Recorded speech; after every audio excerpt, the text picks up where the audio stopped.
nagkaroon siya ng strong lower body. So sa legs po yun.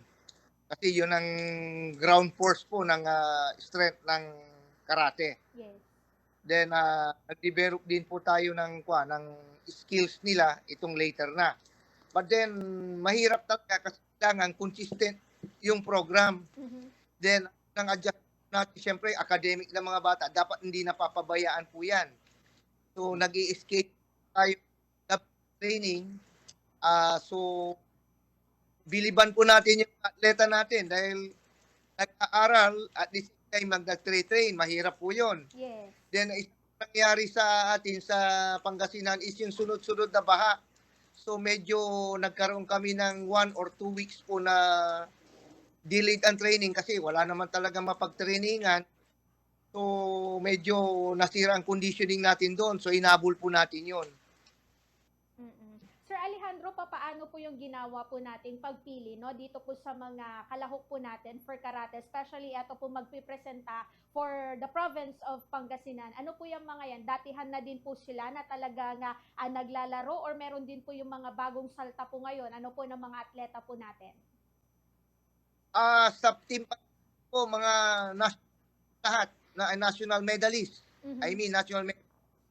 Kasi mataas po yung patakaran ng Team Pangasinan na kailangan po yung mapipili na member po ng team yung mga nasa national level. Okay. Naka silver, gold o kaya bronze.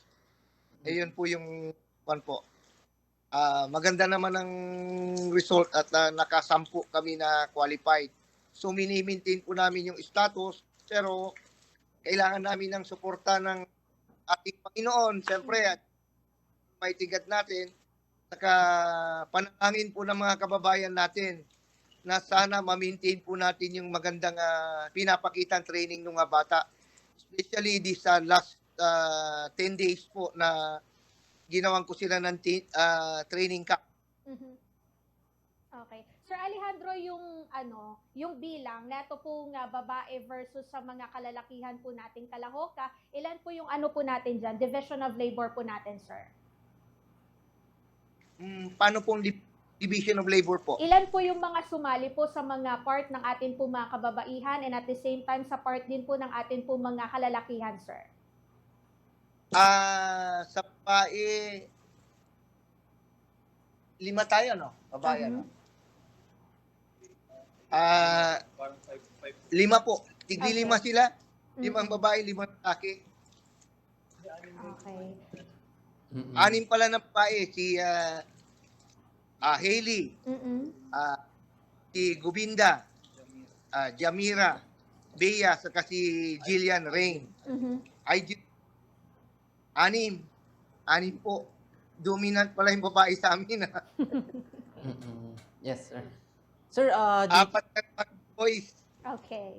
Okay. Sir Alejandro, dito po sa pagsabak ng karate dyan, sa General Santos, ano yung nagiging problema ngayon, sir, dyan sa area na inyong kinaroroonan ngayon? Our area is about 30 minutes away. Malayo. Wala na pong makuwang hotel doon sa inside inside ng General Santos. So nasa Mount Sabrina Panoramic View kami. So nagiging problema po namin, bundok to, yung transport. So nag-hire kami ng van ngayon about 2,000 kasi kung hindi, delikado mga bata kasi kapon sinubukan namin yung parang tricycle, sinubukan ng tricycle umakyat. Eh bumaliktad yung dalawa, delikado yung bata.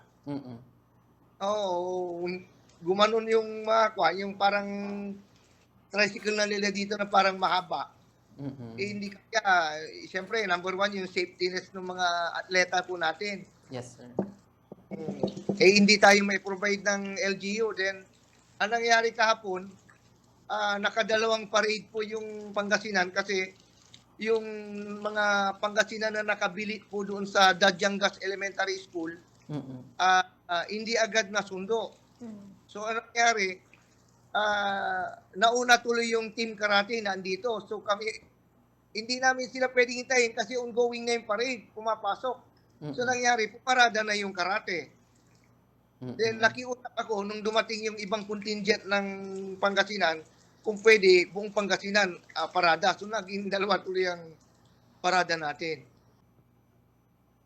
Parehas lang, pero ang pagkakaiba kasi ngayon, mas marami talagang babae na nagkaka-interest po sa martial arts. Mm-mm. Ayun, nakakatuwa dahil lalo na ngayon sa society natin, ito po ang kailangan ng mga babae. Hindi wag natin i-focus lang sa sport.